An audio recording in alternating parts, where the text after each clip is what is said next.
Chainsaw Man conta a história de Denji, um jovem órfão que, para pagar as dívidas do pai morto, encontrou na Casa dos Demônios uma forma de saná-la. Ele conta com a ajuda de Pochita, um pequeno demônio cachorro com a curiosa forma de uma serra elétrica. Depois de um certo incidente, Denji e Pochita agora são um só, fazendo com que Denji tenha essa forma humanoide com serras elétricas perto de seus membros. Ele é, a partir de agora, o Chainsaw Man. Chainsaw Man é de diversas maneiras surpreendente. Ele é um suco de tudo que é estúpido no gênero de shonen. Ele é meio punk, ele é meio rápido, dinâmico, meio de incel, sagaz. Mas vamos focar aqui no sagaz, porque talvez essa seja a maior característica do mangá como um todo, de maneira geral. É uma obra que vai ficar várias e várias vezes no stick puxa de conceitos e ideias, e tudo vai se resolvendo relativamente rápido, porque a história te prepara para que essas coisas sejam resolvidas de maneira rápida. Então é isso, a história cria um próprio setup para si mesmo. E outra característica é que Chainsaw Man, ao invés de, sei lá, pegar uma faca assim e aí te dizer como a obra vai usar essa faca, ela vai te dizer como ela não vai usar essa faca. E isso vai perdurar a narrativa inteira. Mas eu tô me adiantando um pouco aqui. Eu tô cometendo o erro que todo mundo que gosta de Chainsaw Man comete, que é ir atropelando as coisas. E é nessa pegada que a gente vai começar o vídeo de hoje. Essa característica do Chainsaw Man te surpreender, porque ele vai te preparar para o que não vai rolar, é de um tipo de expertise de o que você está contando, que é muito específico e que, sinceramente, se o cara erra o timing das coisas, fica só ruim. E não é ruim. Chainsaw Man tem essa característica, né, como eu disse, de te preparar para o que não vai rolar. E aí nisso ele faz escolhas de visuais e de enredo que são muito agressivas, cruas, cruéis, mas que mesmo assim consegue fazer um sentido muito grande. É, sinceramente, basicamente uma música da Björk. Se a gente for para um nível mais básico da obra, e aí nisso eu vou num sentido mais denotativo e literal do que a obra está dizendo, a gente já vai ver essas características. Até porque essa é uma obra absolutamente chaves da cabeça, em que o cara é comicamente pobre em uma situação comicamente ruim, e toda essa situação comicamente ruim acontece num mundo comicamente manufaturado. Tudo o que ele vai fazer no começo dessa obra é pela falta de dinheiro, e todo o conceito, a visão de mundo dele decorre dessa falta de dinheiro. Eu tô com fome, quero comprar comida! Essa falta de dinheiro faz com que ele aceite coisas que são absolutamente inaceitáveis. E meio que esse é o ponto da obra. Antes de mais nada, a gente tem que se perguntar o que de fato é Chainsaw Man. E aí eu vou pro nível, o que eu falei, né? O nível mais básico e literal da obra. A gente vai falar num sentido um pouco mais denotativo, ou seja, qual o enredo de Chainsaw Man. Quando o Denji se funde ao seu cachorro demônio serra elétrica, o Pochita, ele logo em seguida já tem uma proposta de trabalho, que não é bem um trabalho, porque no final das contas é meio que uma coerção. Porque logo depois dele sair do primeiro problema dele, que era o cara justamente que matou ele, ele se encontra com a Makima, que é uma jovem caçadora de demônios que é, tipo, num nível muito alto para a idade dela, aparente, e ela tá num cargo muito alto dentro da prefeitura, aparentemente. E aí ele é ameaçado, ou ele aceita ou ele vai morrer. E aí, pelo amor de Deus, ele estava acostumado a ser um indigente, então ele vai simplesmente aceitar. E agora, nesse ponto da obra, Denji é basicamente um caçador de demônios pelo funcionarismo público. É engraçado que seja desse jeito, na verdade. Essa parte de Chainsaw Man, que é o que chamam de primeira parte de Chainsaw Man, depois a gente discute um pouco melhor, ela é formada por mini arcos. E eu acho adequado chamar de mini arcos, porque nenhum deles tem uma delimitação tão formal, tão visível, mas também nenhum deles consegue se levar para o próximo arco. Isso é um problema, mas já vou falar disso. E esse primeiro mini arco que a gente vai conhecer os dois, o Sasuke e a Sakura, tô ficando louco. E dentro desse primeiro mini arco a gente vai conhecer por meio de micro arco o Aki e a Power, que são dois personagens super importantes pro conceito que Chainsaw Man quer trazer pra obra. Eu só quero comentar que é super interessante porque é super ligeiro esse momento, porque geralmente shonen tem uma facilidade de enrolar as coisas, é muito enrolado. E é interessante que Chainsaw Man é um pouco mais veloz, um pouco mais ágil nisso, um pouco mais espertinho. Esse primeiro mini arco clássico que as pessoas vão conhecendo os outros personagens secundários que vão ajudar o protagonista. Nisso, Chainsaw Man já mostra que é uma obra muito ágil, ela não demora tanto assim pra explicar as coisas. Mas também, verdade seja dita, esse começo com esse pequeno mini arco formado por micro arcos, e talvez você esteja ficando confuso agora com eu falando desse jeito, ele é a parte mais fraca de Chainsaw Man. Então, se você for usar aquela regra dos 3, 5 capítulos, que, né, você geralmente lê 3 a 5 capítulos pra ver se o mangá é bom, e no anime, se não me engano, são 3 episódios, alguma coisa assim. Se você usar isso aqui e você não desistiu, tá tudo bem, porque é daqui pra frente, não se preocupa com a obra a partir daqui. E aí a gente vai pro segundo mini arco, que é o arco do hotel. Ele é legal porque a gente conhece um pouquinho melhor do Aki, a gente conhece um pouquinho melhor daquela moça que eu esqueci o nome, meu Deus do céu. Na verdade, eu ter esquecido o nome é muito emblemático pra essa obra, a gente já vai chegar lá também. E aí tem a Kobeni também, que é uma personagem recorrente, que ela é usada muito pra alívio cômico, esse tipo de coisa. Esse arco é super competente porque ele vai do ponto A pro ponto B de uma maneira muito direta, mas ele também faz um esquema mais macro, ele te prepara pra uma coisa que não vai ser. Ele finge que ele vai ser um mangá de demônio da semana, nesse caso do mês, enfim, outra história. Até porque a história ela começa a engrenar não quando o Denji vira o Chainsaw Man. Pensa comigo, no primeiro capítulo ele vira o Chainsaw Man, mas logo no final do primeiro capítulo ele já é abordado pra ser um funcionário público. Não no sentido... Enfim, vocês entenderam. Ele não vai prestar concurso pros Correios, eu acho que não. E aí você junta esse mini arco com o fato de que a história termina com o primeiro capítulo desse jeito e você acha que a história vai ser assim, mas ela não vai ser assim. É super útil para onde a obra quer chegar. E ele também te prepara pro principal tom de Chainsaw Man. Ele é soluções absurdas para problemas insolúveis. Esse problema não tem solução, vamos ter que ser absurdo mesmo. E é exatamente como o Denji resolve. E a maior parte da obra vai ser o Denji resolvendo as coisas de uma maneira absurda. E se acostume com isso. E às vezes é legal, às vezes não é. Até porque no meio disso ele acaba atropelando personagens que deveriam ser importantes e eles só estão ali para ser mortos, ou então para ser mortos daqui a pouco. E esse é um problema que é muito parecido com um contemporâneo dele, que é o Jujutsu Kaisen, que eu já tenho vídeo aqui no canal. E que, também com a minha crítica de Jujutsu Kaisen, foda-se a maior parte dos personagens de Chainsaw Man. Foda-se. Tanto Jujutsu Kaisen quanto Chainsaw Man tem essa pressa injustificada das coisas, quando ele, no final das contas, é uma obra que poderia ser só condensado, que não precisa ficar se apressando. É absurdo. E você vai ver isso logo agora no próximo arco, que essa é a característica do mangá. Mas antes da gente ir pro próximo arco, e eu tô me enrolando muito nessa parte aqui do hotel e do apartamento, eu vou fazer um pequeno parêntese aqui pra gente entender um pouquinho melhor como funciona a narrativa do Fujimoto. O Fujimoto, o autor de Chainsaw Man, ele é um cara muito bom na arte de escolher o que ele vai mostrar. No meio das narrativas gráficas, a gente tem 3 conceitos que são muito importantes pra gente definir como a gente vai contar uma história, ou como a gente vai contar uma não história, mas isso é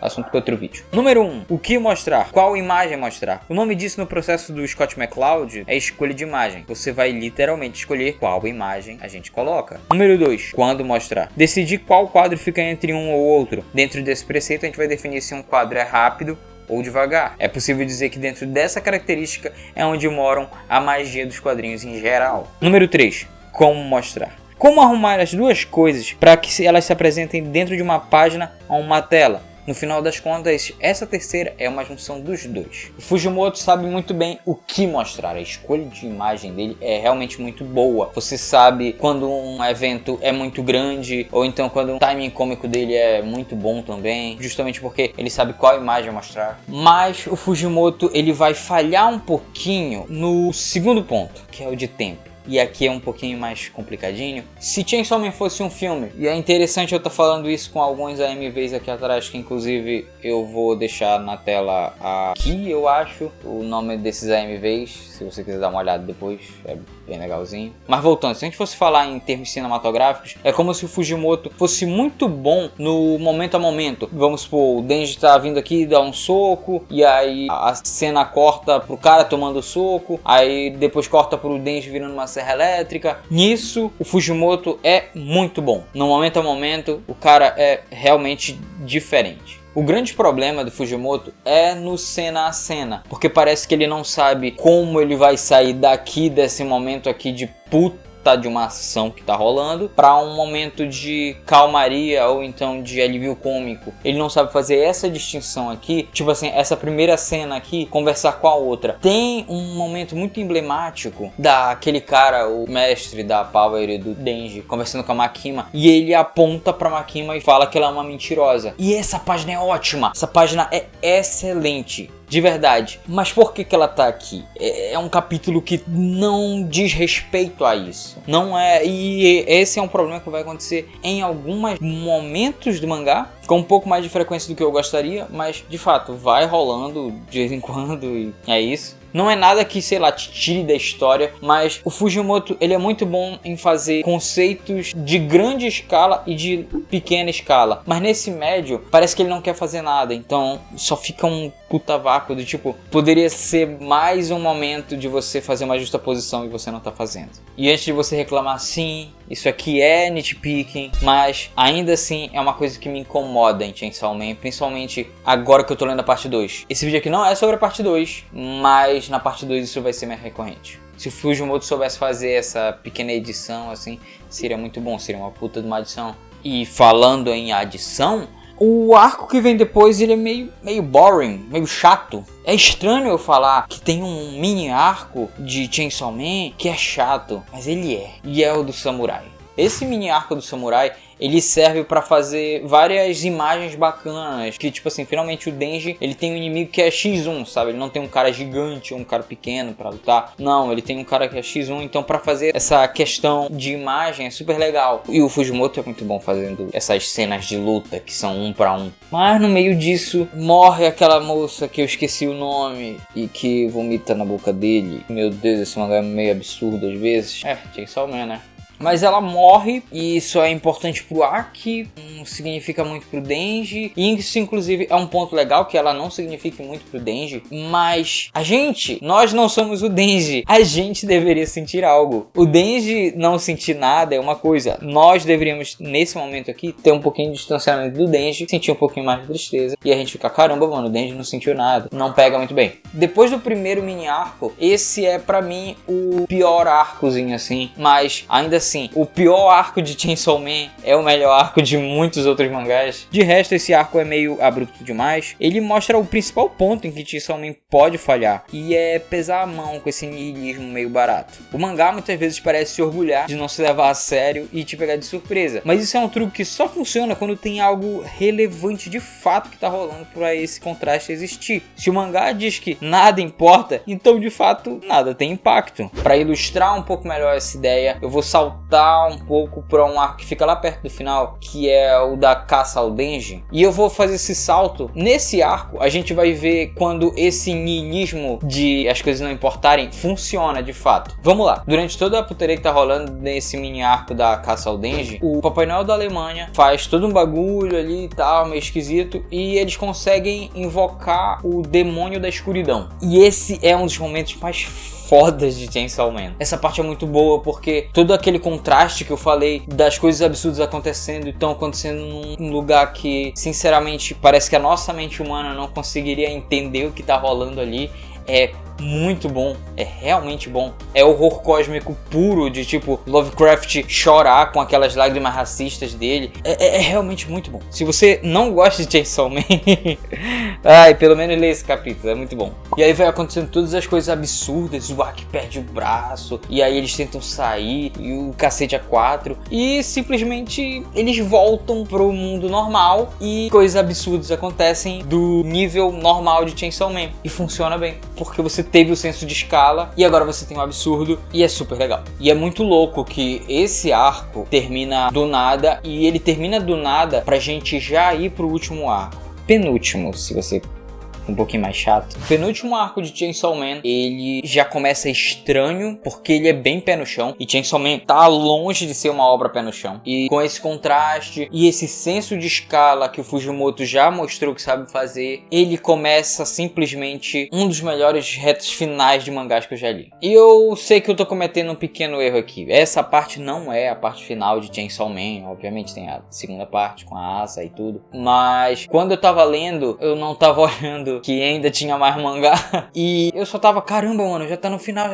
E aí quando eu vi que depois que continuava, mas porque isso aqui claramente podia ser um final. Enfim, isso não é nem um pouco relevante pro vídeo, só comentando mesmo. Enfim, esse arco ele começa a parar de evoluir Chainsaw Man para os lados e começa a evoluir ele verticalmente. Então você vai adentrar um pouquinho mais na mente do Denji, do Aki, da Power, da Makima. Finalmente, que é a Makima é revelado. Eu não soube muito bem como colocar isso no vídeo, mas só pra falar mesmo, as páginas do demônio da pistola, do número de mortes que ele vai fazendo e como ele vai mexendo. Moleque, é fenomenal. Eu só queria puxar o saco dessa parte porque ela é realmente muito boa. E tudo isso porque o Fujimoto, ele sabe fazer, como eu posso dizer, esse senso de escala, né? Muito bem. Então, essa parte só funciona por causa disso. Porque o Fujimoto sabe fazer esse senso de escala. Não é tipo, sei lá, Dragon Ball, que as coisas vão perdendo o peso porque o senso de escala é tão grande que vai ficando meio normal. Outro ponto desse senso de escala é que esse momento do demônio da pistola é que ele é muito próximo do mundo real. Você literalmente consegue ver no corpo do demônio da pistola pistolas, munições, armas e tipo, a pessoa vai morrer de uma maneira muito próxima da realidade. Consegue ser tão aterrador quanto no caso do demônio da escuridão. O demônio da escuridão é uma coisa que você completamente não entende. O demônio da pistola você entende muito bem. E aí quando tudo parece já ter ido pro cacete, o Aki aparece fundido com o demônio da arma. E porra. Como eu disse, essa parte aqui eu não tenho grandes menções funcionais pra falar em termos de narrativa nem nada. Mas eu só preciso falar. É aterradora essa parte. Essa parte do Aki contra o Denji é muito filha da puta. É horrível. Horrível. E quando tudo parece ter chegado num ápice, a luta acaba e Denji ganhou, mas ele tá fudido da cabeça porque ele matou parte da família dele. Querendo ou não, o Aki era a família dele. É horrível, gente, é horrível. Essa parte é horrível. Ah, meu Deus. Vamos lá. E aí, quando chega nesse capítulo, que começa com o Denji ganhando picolé extra, né? Eu ainda fiquei olhando e falei, tá, agora vai falar da Makima. O que mais tem pra falar? Tipo, que aconteceu uma coisa horrível. Como é que pode piorar? E piora.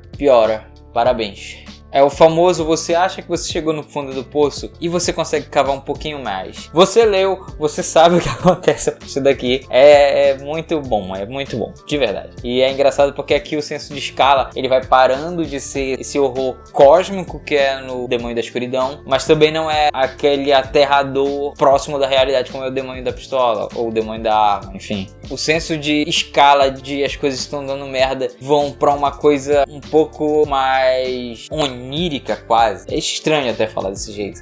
E dentro desse novo senso de escala, a obra acaba, mas ainda assim, agora o Denji tá completamente fudido, completamente sozinho, mas agora ele tem responsabilidades e tem que lidar com isso. E diante de tudo isso, a gente tem algumas características para mencionar, depois de falar de todas essas características literais da coisa, falando literalmente o que rola na obra. Mas uma das características que eu quero comentar é que a narrativa ela vai tirar o holofote do Denji durante muitas vezes, pro bem e pro mal. Mas é bem significativo. A gente consegue separar o Denji de uma pessoa normal, mesmo que ele seja nosso norte, né? A outra característica é que essa é uma obra meio de qualquer jeito, casual. Todos os personagens falam de maneira casual, eles falam palavrão, eles falam besteira que só, tem um certo humor escatológico na linguagem deles, quase nenhum personagem fala bonito e quase nenhum também fala o que tá sentindo, e essa é uma característica, uma boa narrativa, bom que se diga. Então, meio que até o final, Chainsaw Man é uma obra feia. Feia de se ver, se ler e até de se discutir. Talvez Chainsaw Man haja como aquela obra que você não quer falar tanto assim em voz alta, que você tem como favorito, ou que você gosta muito